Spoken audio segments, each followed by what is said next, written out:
مزید اسلامی بیانات کے لیے مفتی ثاقب خلیل یوٹیوب چینل کو سبسکرائب کریں۔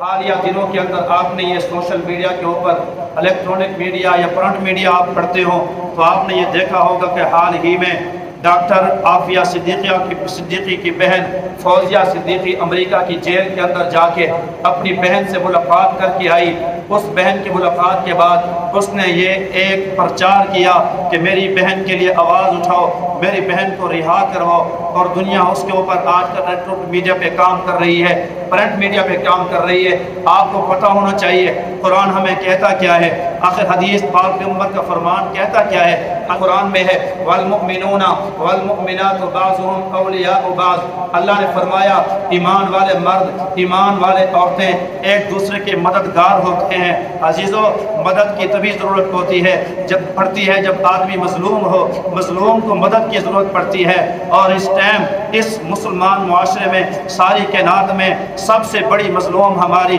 عزت مآب ہماری بہن وہ ہماری ڈاکٹر عافیہ صدیقی ہے، جس کو 20 سال ہو گئے جیل کے اندر اور کافروں کے ظلم و ستم میں دبی ہوئی ہے، سب سے بڑی مظلوم ہے۔ آپ پیغمبر صلی اللہ علیہ وسلم نے فرمایا مسلمان مسلمان کا بھائی ہوتا ہے، مسلمان مسلمان کا ساتھی ہوتا ہے، مسلمان لا یظلم، مسلمان مسلمان کے اوپر ظلم کرتا ہے اور نہ اس کو ظالم کے حوالے کرتا ہے۔ یہ مسلمان کی شان نہیں کہ اپنے مسلمان بھائی کو جا کر ظالم کے حوالے کرے، یہ تو کسی ظالم کا ہی کام ہو سکتا ہے۔ جنہوں نے حوالے کیا تو کیا، اب ہمارے لیے کیا حکم ہے؟ قرآن حدیث کا حکم تو یہ تھا کہ ایک کونے کے اندر مسلمان کو کاٹ کر چبھتا، ساری کائنات کے مسلمان تڑپ جاتے۔ حضور نے فرمایا ساری کائنات کے مسلمان ایک جسم کی طرح ہیں، جیسے ایک آنکھ کے اندر تکلیف ہوتی ہے سارا جسم کپ کپاتا ہے، سارا جسم تکلیف محسوس کرتا ہے، اس بہن کو تکلیف ہوتی، ہم سارے مسلمان تڑپ جاتے، ہم سارے مسلمان اٹھ کر کھڑے ہو جاتے،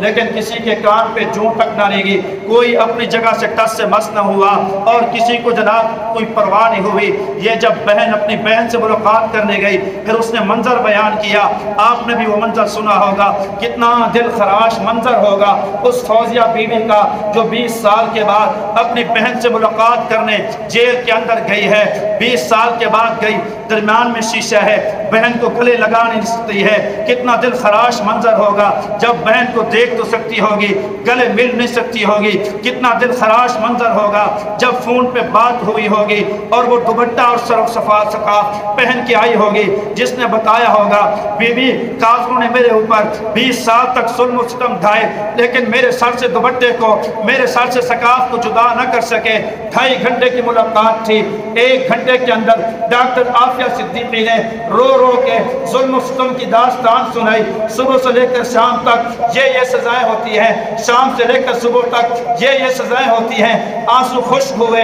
پھر گھر کا حال پوچھا، کتنا دل خراش منظر ہوگا جب اپنی اس ماں کا نام پوچھا ہوگا جو ماں اپنی بیٹی کی راہ دیکھتے دیکھتے دنیا سے رخصت ہو گئی، زیر زمین جا چکی، قبر کی زینت بن چکی۔ میری اماں کا کیا حال ہے؟ وہ کوئی ایسا وقت نہیں ہوتا جب میں اماں کو یاد نہ کروں۔ اس نے کہا اماں ٹھیک ہے، اماں جہاں بھی ہے آرام کے اندر ہے۔ جس کو یہ نہیں پتا اماں فوت ہو گئی، اپنے بچوں کا حال پوچھا، بچوں کی تصویر دکھانے کی اجازت نہیں تھی۔ او مسلمانوں، او عزیزوں، حال ہی میں وہ خط بھی سنایا گیا جو خط اس نے اپنی ماں کو لکھا تھا، ماں کی موجودگی میں، جس نے لکھا تھا ڈاکٹر عافیہ نے، کہا اماں اگر میں جیل کے اندر شہید ہو جاؤں میرے لیے آنسو نہ بہانا، لیکن ساری امت مسلمہ کو یہ میرا خط پڑھ کے سنا دینا، جب قیامت کا دن ہوگا میں پاک پیغمبر صلی اللہ علیہ وسلم کے قدمین مبارک کے اندر بیٹھوں گی، پھر رو رو کے اللہ کے سامنے یہاں دربار میں اللہ کے دربار میں